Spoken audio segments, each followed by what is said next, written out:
Hey, what's going on, everybody? Welcome to day 20 of the 31 Days of Horror. DBougie86 here again. Yes, guys, today I got another first-time watch for me. Actually, the funny thing is I actually picked this up the other day at Best Buy when I was on the way to work. I went to Best Buy. I usually stop there sometimes if I go to work a little bit earlier than I usually do. So, this is one that I was curious about because... well, I'll let you know what it is. It's a film from this year, 2018, and it goes by the title of The Strangers Pray at Night. Yes, as you know, this is a sequel to the 2008 film The Strangers, which, as itself, is a film. When I first seen it, to be honest, it wasn't like the, okay, it's this what it was, like, I know people are gushing over it and stuff, but it wasn't a film that I fell in love with right away. I appreciate the film for what it is and what it does. I do have some issues with the film per se, with some of the characters in the film. If you've seen it, you probably know what I mean. But overall, it has some great tension and great cinematography. The film is shot beautifully. But now we're going to get into The Strangers Pray at Night.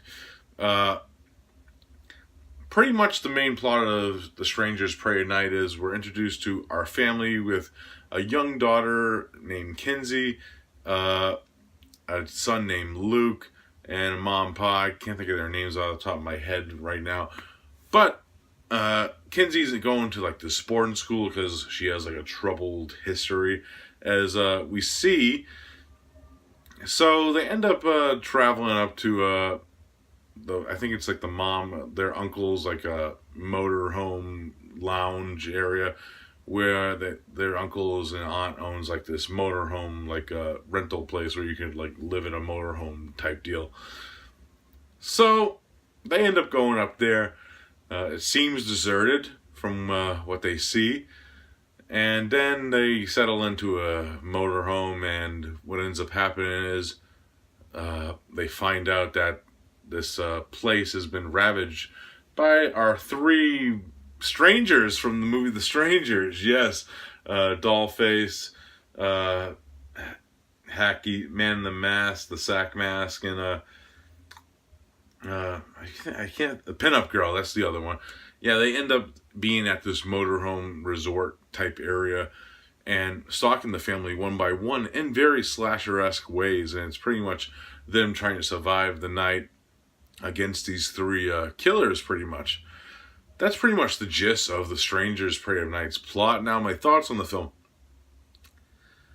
I was fucking glued to the screen to this. This is really...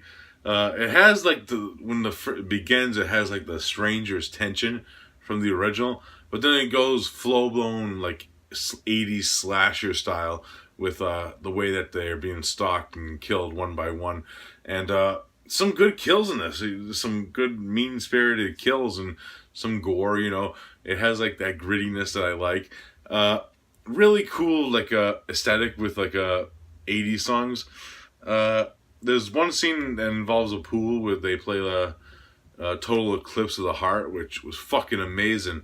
I loved every second of that scene. It was very well shot and lit, and the colors that popped, and also like just the song in general. I like how it synced well with like some actions that were going on within the scene also, which was pretty cool.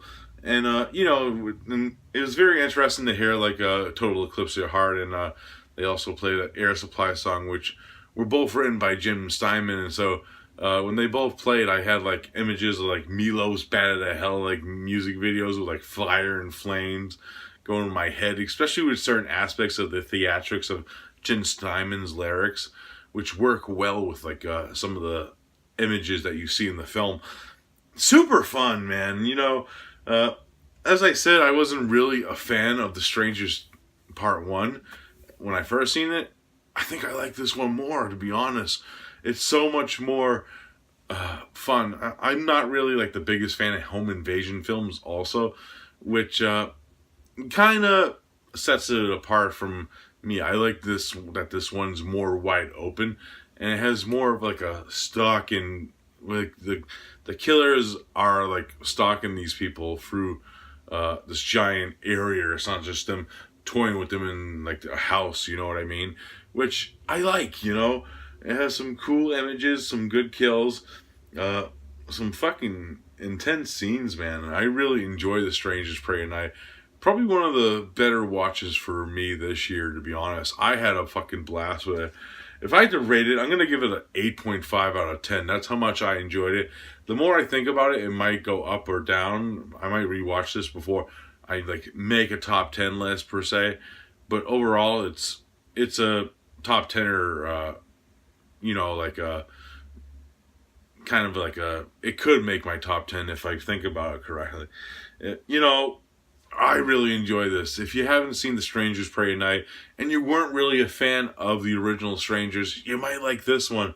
You know, I enjoy The Strangers now more as I grew as an adult.